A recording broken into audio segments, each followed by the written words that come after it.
Hello, everyone. Once again, this is Dare to Speak.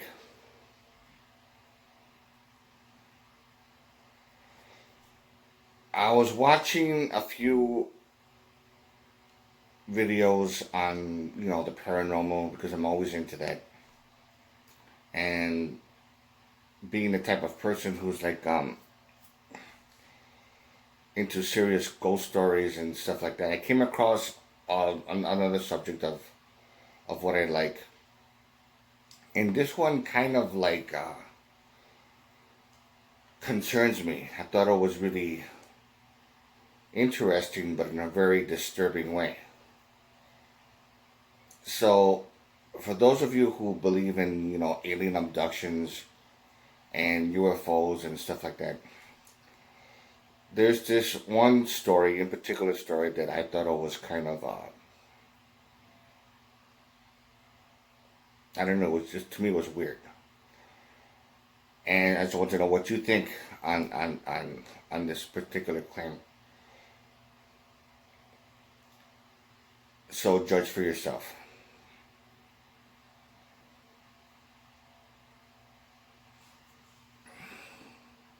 Well, it was at night. I was woken up. Don't remember that part. I was standing in front of barely open doors. They were made partially of glass so I could see through them. I was staring at them and knew what was going to happen. He was going to visit me. Now I couldn't tell you consciously who he was, but I felt his presence.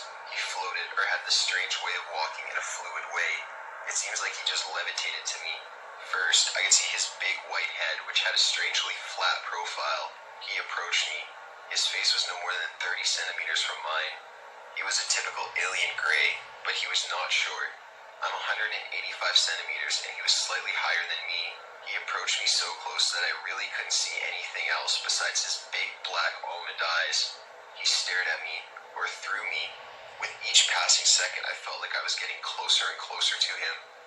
Now immediately, when he approached my face, he started doing something. I don't believe in ghosts, but what he did, I can only compare to eating my soul. I felt like he took the deepest part of my very being. He started showing me things, displaying feelings to me. It was so intense I really couldn't process it consciously. It was dozens of different sensations, pictures of ending Earth. He showed me why I was insignificant. I remember hearing hundreds of souls screaming as they couldn't handle the experience. He showed me what he did to them. I wanted to turn my head from him, but I couldn't. His head was attracting my sight like a strong magnet. I could see vibrations coming from around his head. When he wasn't projecting feelings to me, he was saying something to me, or maybe communicating thoughts. It will sound strange, but he did not talk to me in a language, yet I could hear his voice. It was the most powerful thing I've ever heard, and it was inside of my head. His thoughts were so extremely well put.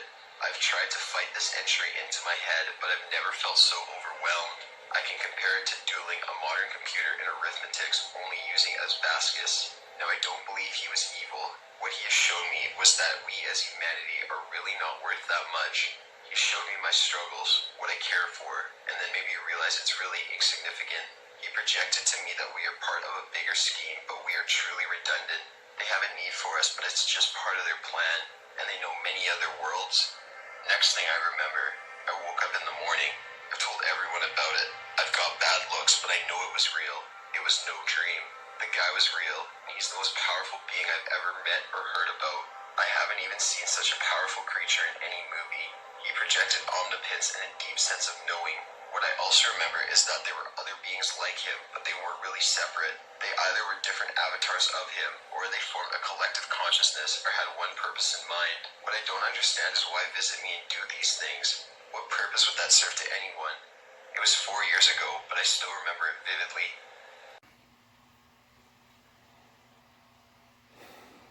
Just make your decision. It does sound like there's something to it, but it's also very disturbing. And also, not to mention, cynical. I just want to know what you think.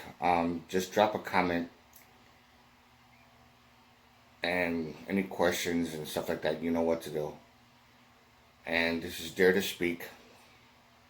And to all of you, take care.